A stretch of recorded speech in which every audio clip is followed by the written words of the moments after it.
बच्चों, आप सबका स्वागत है। पिछले क्लास से हम बाल राम कथा के बारे में देख रहे हैं। तो पिछले क्लास में हमने बाल राम कथा का पहला पाठ अवधपुरी में राम इसके बारे में जाना। तो इस पाठ के अंत में हमने देखा कि विश्वामित्र के साथ राम और लक्ष्मण दोनों जाने के लिए तैयार होते हैं और जैसे ही विश्वामित्र जंगल के लिए प्रस्थान करते हैं, उनके पीछे राम और लक्ष्मण ये दोनों भी चलने लगते हैं। राम और लक्ष्मण दोनों तैयारी के साथ, यानी जो राक्षस थे उनका संहार करने की तैयारी के साथ, यानी उनके साथ धनुष बाण, तुनीर, तलवार सब कुछ थी। यानी राक्षसों का संहार करने के लिए वो विश्वामित्र के पीछे पीछे चल रहे थे। तो आज हम बाल राम कथा का दूसरा पाठ जंगल और जनकपुर इसके बारे में देखेंगे। हम इस पाठ में देखेंगे कि आखिर राम और लक्ष्मण किन राक्षसों का संहार करने वाले हैं। लेकिन इस पाठ को हम दो विभाग में देखेंगे। आज की क्लास में आधा पाठ और अगले क्लास में हम आधा पाठ देखेंगे। तो जैसे कि पाठ का नाम हमने देखा जंगल और जनकपुर, तो इस पाठ के नाम में ही हमें 2 पॉइंट दिखाई दे रहे हैं, जंगल और जनकपुर। तो आज हम जंगल इस पॉइंट के बारे में देखेंगे और अगली क्लास में हम जनकपुर के बारे में देखेंगे। तो पाठ की तरफ बढ़ते हैं और देखते हैं कि इस पाठ में हमें कौन सी कहानी बताई गई है। तो पाठ कुछ इस तरह है। राजमहल से निकलकर महर्षि विश्वामित्र सरयू नदी के ओर बढ़े। राजमहल से विश्वामित्र निकलते हैं दोनों राजकुमारों को लेकर और वह सरयू नदी की ओर बढ़ते हैं। जैसे कि हमने देखा था पहले पाठ में कि अयोध्या नगरी सरयू नदी के किनारे बसा हुआ था। तो दोनों राजकुमार साथ थे। उन्हें नदी पार करनी थी आश्रम पहुंचने के लिए। तो आश्रम पहुंचने के लिए अब उन्हें सरयू नदी पार करनी थी। विश्वामित्र ने अयोध्या के निकट नदी पार नहीं की। दूर तक सरयू के किनारे किनारे चलते रहे, दक्षिणी तट पर, उसी तट पर जिस पर अयोध्या नगरी थी। तो उन्हें आश्रम पहुंचने के लिए सरयू नदी को पार करना था, तभी वो आश्रम पहुंच सकते थे। लेकिन विश्वामित्र ने क्या किया कि अयोध्या के पास वह नदी पार नहीं की, तो दूर तक वह सरयू नदी के किनारे किनारे चलते रहे। यानी जिस तट पर ये अयोध्या नगरी थी, उस नदी के किनारे किनारे दक्षिणी तट पर वह चलते रहे। आगे देखो, वह चलते रहे, नदी के घुमाव के साथ साथ राजमहल पीछे छूट गया। वे तीनों चलते रहे, जो नदी का घुमाव था उस घुमाव के साथ वह चलते रहे और वह आगे बढ़ रहे थे और धीरे धीरे राजमहल अब पीछे छूट गया है। यानी राजमहल दिखाई देना बंद हो गया है। उसकी आखिरी बस्ती भी निकल गई, यानी अयोध्या नगरी वहां खत्म हो गई है।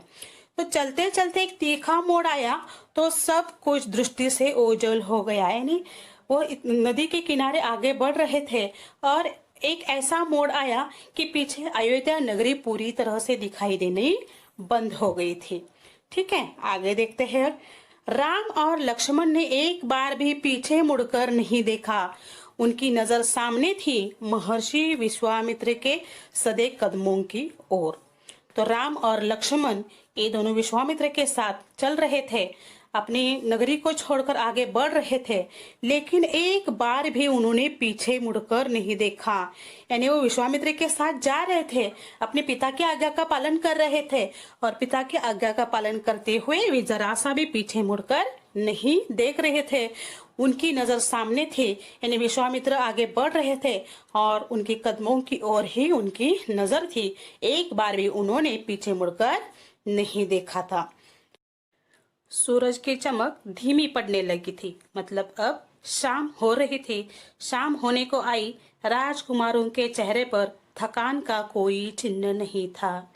यानी अब शाम होने को आई, दिन भर ये राजकुमार विश्वामित्र के पीछे चल रहे हैं, लेकिन जरा सा भी ये राजकुमारों के चेहरे पर थकान का चिन्ह नहीं था, उत्साह था। यानी जरा से भी थके नहीं थे, सिर्फ उनके चेहरे पर उत्साह दिखाई दे रहा था।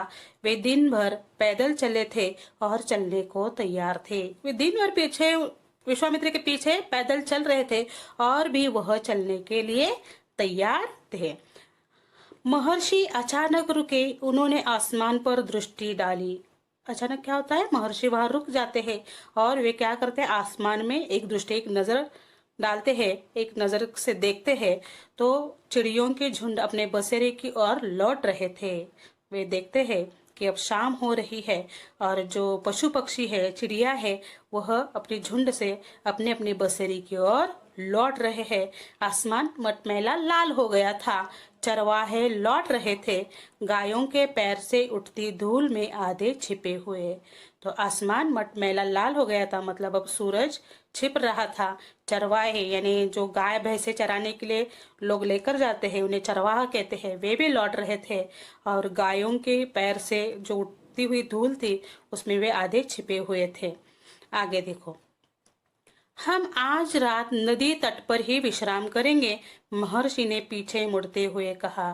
तो महर्षि पीछे मुड़े और उन्होंने राम और लक्ष्मण से कहा कि आज रात हम नदी तट पर ही विश्राम करेंगे, यानी यहीं पर हम रहेंगे। दोनों राजकुमारों के चेहरे के भाव देखते हुए विश्वामित्र हल्का सा मुस्कुराए। तो जैसे ही उन्होंने दोनों राजकुमारों की तरफ देखा, उनके चेहरे का भाव देखा, पूरा दिन दोनों चल रहे थे फिर भी उत्साही दिखाई दे रहे थे और यह देखकर विश्वामित्र हल्के से मुस्कुराते हैं। राम के निकट आते हुए उन्होंने कहा, मैं तुम दोनों को कुछ विद्याएं सिखाना चाहता हूँ। वे राम के निकट आते हैं, विश्वामित्र राम के पास आते हैं और उन्हें कहते हैं कि मैं तुम दोनों को कुछ विद्याएं सिखाना चाहता हूँ, कुछ अलग विद्या सिखाना चाहता हूँ। इन्हें सीखने के बाद कोई तुम पर प्रहार नहीं कर सकेगा। ये विद्या ऐसी है कि इसे सीखने के बाद तुम पर कोई प्रहार यानी हमला नहीं कर सकेगा, उस समय भी जब तुम नींद में रहो। तो ये विद्या ऐसी है कि इस विद्या को सीखने के बाद तुम दोनों पर कोई भी प्रहार यानी कोई भी हमला नहीं कर सकेगा और उस समय भी जब आप दोनों नींद में रहोगे तब भी आप पर कोई हमला नहीं कर सकेगा। आगे देखो, राम और लक्ष्मण नदी में मुंह हाथ धोकर लौटे, महर्षि के निकट आकर बैठे। तो राम और लक्ष्मण ने क्या किया कि नदी में जाकर हाथ मुंह धोआ और लौटकर वापस आए और महर्षि के पास जाकर बैठे। विश्वामित्र ने दोनों भाइयों को बला अति बला नाम की विद्या सिखाई। तो विश्वामित्र ने जो विद्या सिखाई उस विद्या का नाम था बला अति बला। रात में वे लोग वहीं सोए। तिनकों और पत्तों का बिस्तर बनाकर नींद न आने तक महर्षि उनसे बात करते रहे।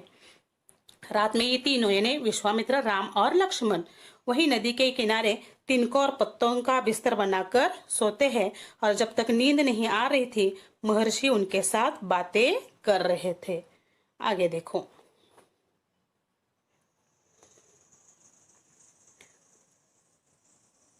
सुबह हुई, यात्रा फिर शुरू हुई। मार्ग वही था, सरयू के किनारे किनारे। तो सुबह हो जाती है, यात्रा यानी सफर फिर से शुरू होता है। मार्ग वही यानी रास्ता वही था, सरयू नदी के किनारे किनारे आगे बढ़ना। चलते चलते वे एक ऐसी जगह पहुंचे जहां दो नदियां आपस में मिलती थी। उस संगम की दूसरी नदी गंगा थी। तो वह आगे बढ़ रहे थे और एक ऐसी जगह पहुंचते हैं जहां दो नदियों का संगम था और सरयू नदी के साथ संगम होने वाली नदी का नाम था गंगा नदी। महर्षि अब भी आगे चल रहे थे लेकिन एक अंतर आ गया था। महर्षि अभी भी आगे ही थे लेकिन अब इन तीनों में एक अंतर आ गया था। राम लक्ष्मण अब दूरी बनाकर नहीं चलते थे, महर्षि के ठीक पीछे पीछे थे ताकि उनके बातें ध्यान से सुन सके।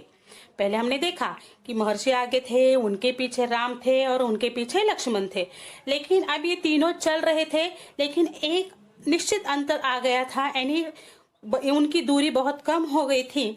महर्षि उन्हें कुछ बता रहे थे और ये दोनों उनकी बातें सुनते सुनते उनके पीछे जा रहे थे। उनकी बातें वह ध्यान से सुन रहे थे। रास्ते में पड़ने वाले आश्रमों के बारे में, वहां के लोगों के बारे में। तो महर्षि किसके बारे में बता रहे थे कि रास्ते में जो आश्रम आते हैं, आश्रम के लोग, उनके बारे में वो बता रहे थे। उसी के साथ वृक्षों और वनस्पतियों के संबंध में बता रहे थे और स्थानीय इतिहास उसमें शामिल होता था, यानी आसपास के इलाके के बारे में, आश्रमों के बारे में, वहां के वनस्पतियों के बारे में, वहां के लोगों के बारे में महर्षि उन्हें बता रहे थे। आगे की यात्रा कठिन थी। जंगलों से होकर उससे पहले उन्हें नदी पार करनी थी। रात में ऐसे करना विश्वामित्र को उचित नहीं लगा। अब यहाँ तक तो आ गए थे, जहाँ गंगा नदी और सरयू नदी का संगम होता है वहां तक तो आए थे, लेकिन आगे की यात्रा कठिन थी। जंगल से होकर उन्हें जाना पड़ता था। उससे पहले उन्हें नदी पार करनी थी और रात में नदी पार करना विश्वामित्र को उचित नहीं लगा। तीनों लोग वहीं रुक गए, संगम पर बने एक आश्रम में। अगली सुबह उन्होंने नाव से गंगा पार की। तो रात में नदी पार करना उचित नहीं है, यह सोचकर तीनों वहीं रुक जाते हैं। संगम पर एक आश्रम बना हुआ था, उस आश्रम में वे तीनों रुकते हैं और अगली सुबह उन्होंने नाव से गंगा नदी पार की। आगे देखो, नदी पार जंगल था घना दुर्गम। अब जंगल का रास्ता शुरू हो जाता है। नदी के उस पार जंगल था, घना जंगल था। सूरज की किरणें धरती तक नहीं पहुंचती थी, इतना घना। और वो जंगल इतना घना था कि सूरज की किरणें उन जंगल के जो पेड़ थे उनके पत्तों से वह धरती तक नहीं पहुंच पाती थी। वह डरावना भी था। हर ओर से झिंगुरों की आवाज, जानवरों की दहाड़, कर्कश ध्वनियां। राम और लक्ष्मण को आश्वस्त करते हुए महर्षि ने कहा, ये जानवर और वनस्पतियां जंगल की शोभा है, इनसे कोई डर नहीं है। असली खतरा राक्षसी ताड़का से है, वह यही रहती है। तुम्हें वह खतरा हमेशा के लिए मिटा देना है। तो ये तीनों अब जंगल से आगे बढ़ रहे थे। जंगल इतना घना दुर्गम था कि वो बहुत डरावना भी था। उसमें से झिंगुरों की आवाज आ रही थी, जानवरों की दहाड़ सुनाई दे रही थी, कर्कश ध्वनियां आ रही थी। लेकिन विश्वामित्र राम और लक्ष्मण को आश्वस्त करते हुए कहते हैं कि ये जानवर और ये जो वनस्पतियां है वह जंगल की शोभा है, इनसे किसी को कोई डर नहीं है। लेकिन असली खतरा राक्षसी ताड़का से है और वह यही रहती है और तुम्हें इस खतरे को हमेशा के लिए मिटा देना है। मतलब यहाँ मुख्य खतरा किसका है? तो राक्षसी ताड़का का है और पहला संहार आप दोनों को इस राक्षसी ताड़का का करना है। ताड़का के डर से कोई उस वन में नहीं जाता था, जो भी आता ताड़का उसे मार डालती। तो ताड़का ने उस जंगल में अपना स्थान बना लिया था और उस कारण ताड़का का डर लोगों के मन में ऐसा था कि वो कोई उस जंगल के रास्ते से नहीं जाता था और कोई गलती से जाता था तो वह उन्हें मार डालती थी, अचानक आक्रमण कर देती। उसका डर इतना था कि उस सुंदर वन का नाम ताड़का वन पड़ गया।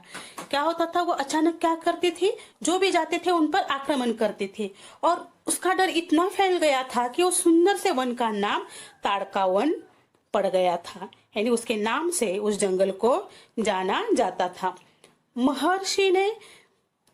राम ने महर्षि की आज्ञा मान ली, धनुष पर प्रत्यंचा चढ़ाई और उसे एक बार खींचकर छोड़ा। इतना ताड़का को क्रोधित करने के लिए बहुत था। तो महर्षि ने आज्ञा दी कि तुम दोनों को ताड़का का अंत करना है।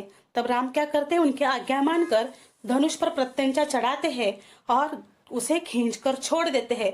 उससे आवाज निकलती है और वह आवाज काफी थी ताड़का को क्रोधित करने के लिए। टंकार सुनते ही क्रोध से बिलबिलाई ताड़का गरजते हुए राम की ओर दौड़ी। धनुष की टंकार सुनते ही ताड़का को क्रोध आता है। क्रोध में बिलबिलाते हुए वह राम की ओर दौड़ती है। दो बालकों को देखकर उसका क्रोध और भड़क उठा। दो बालक जो उसे ललकार रहे हैं, ये देखकर उसका क्रोध और भी भड़क उठता है। जंगल में जैसे कि तूफान आ गया, विशालकाय पेड़ कांप उठे, पत्ते टूटकर इधर उधर उड़ने लगे, धूल का घना बादल छा गया। तो जैसे ही ताड़का आगे आगे कि एक जोर से तूफान आ गया, विशालकाय पेड़ भी कांपने लगे, उसके पत्ते टूटकर उड़ने लगे, धूल का घना बादल छा गया। यानी एक अनोखा और भयानक वातावरण वहां निर्माण हो गया। उसमें कुछ दिखाई नहीं पड़ता था। फिर ताड़का ने पत्थर बरसाने शुरू कर दिए। कुछ दिखाई नहीं दे रहा था तो ताड़का क्या करती है, उन पर पत्थर बरसाना शुरू कर देती है। राम ने उस पर बाण चलाए, लक्ष्मण ने भी निशाना साधा। ताड़का बाणों से गिर गई। राम का एक बाण उसके हृदय में लगा, वह गिर पड़ी, फिर नहीं उठी। तो ताड़का उन पर पत्थर बरसा रही थी, तो राम क्या करते हैं, उस पर बाण चलाते हैं, लक्ष्मण भी निशाना साधते हैं। ताड़का बाणों से घिर जाती है और राम का एक बाण सीधे उसके हृदय में जाकर लगता है और वह गिर पड़ती है और वह उठ नहीं पाती, मतलब उसका वहां अंत हो जाता है। विश्वामित्र बहुत प्रसन्न हुए, उन्होंने राम को गले लगा लिया। उन्होंने दोनों राजकुमारों को 100 तरह के नए अस्त्र शस्त्र दिए, उनका प्रयोग करने की विधि बताई, उनका महत्व समझाया। ताड़का का अंत हो गया और विश्वामित्र प्रसन्न हो गए। उन्होंने राम को गले लगाया और उन्होंने क्या किया, दोनों राजकुमारों को 100 तरह के अस्त्र और शस्त्र दिए, उनका प्रयोग करने की जो विधि है वह भी बताई और उनका महत्व भी समझाया। महर्षि का आश्रम वहां से अधिक दूर नहीं था, लेकिन तब तक रात हो चली थी। विश्वामित्र ने वह दूरी अगले दिन तय करने का निर्णय लिया। यानी ताड़का वन से महर्षि विश्वामित्र का जो आश्रम था वह अधिक दूर नहीं था, लेकिन अब रात हो चुकी थी, तो विश्वामित्र ने निर्णय लिया कि दूसरे दिन वह सफर करेंगे, यानी आगे आश्रम की ओर बढ़ेंगे। ताड़का मर चुकी थी, उसका भय नहीं था। तीनों ने रात वही बिताई ताड़का वन में, जो अब पूरी तरह भय मुक्त था। अब ताड़का तो मर चुकी थी, ये तीनों उस ताड़का वन में ही थे, उसका भय नहीं था। तो तीनों ने क्या किया, वहीं पर रात बिताई। ताड़का नहीं थी, इस कारण वह जंगल पूरी तरह से भय मुक्त हो गया था। सुबह जंगल बदला हुआ था, अब वह ताड़का वन नहीं था, क्योंकि ताड़का नहीं थी। भयानक आवाजें गायब हो चुकी थी, पत्तों से गुजरती हवा थी, उसकी सरसराहट का संगीत था, चिड़ियों की चहचहाट थी, शांति थी, तस्वीर बदल गई थी। तो तीनों ने जैसे इस वन में अपनी रात बिताई, तो सुबह जब देखा तो जंगल का रूप ही बदल गया था, क्योंकि अब ताड़का ही उस वन में नहीं थी, ताड़का का अंत हो गया था। ताड़का की वजह से जो भयानक आवाजें आती थी वह बंद हो चुकी थी। अब पत्तों से गुजरने वाली हवा जो थी उसकी सरसराहट में एक सुंदर संगीत था। चिड़िया जो थी, जो पक्षी थे, उनकी चहचहाट थी। पूरी तरह से उस जंगल में शांति छाई हुई थी। उस जंगल की अब तस्वीर बदल चुकी थी, यानी उस जंगल का रूप अब बदल गया था। जंगल पूरा भयमुक्त हो गया था। सिद्धाश्रम का अंतिम पड़ाव था महर्षि का आश्रम। रास्ता छोटा भी था, मनोहारी भी। प्राकृतिक सौंदर्य का आनंद लेते तीनों लोग जल्द ही आश्रम पहुंच गए। तो उनका अंतिम पड़ाव था सिद्धाश्रम, और ये तीनों क्या करते हैं, छोटे से रास्ते से प्राकृतिक सौंदर्य का आनंद लेते हुए आश्रम में पहुंच जाते हैं। आश्रम वासियों ने उनकी अगवानी की, अभिनंदन किया। उनकी प्रसन्नता दुगनी हो गई थी। महर्षि विश्वामित्र के आश्रम लौटने की खुशी और राम लक्ष्मण के आगमन का सुख।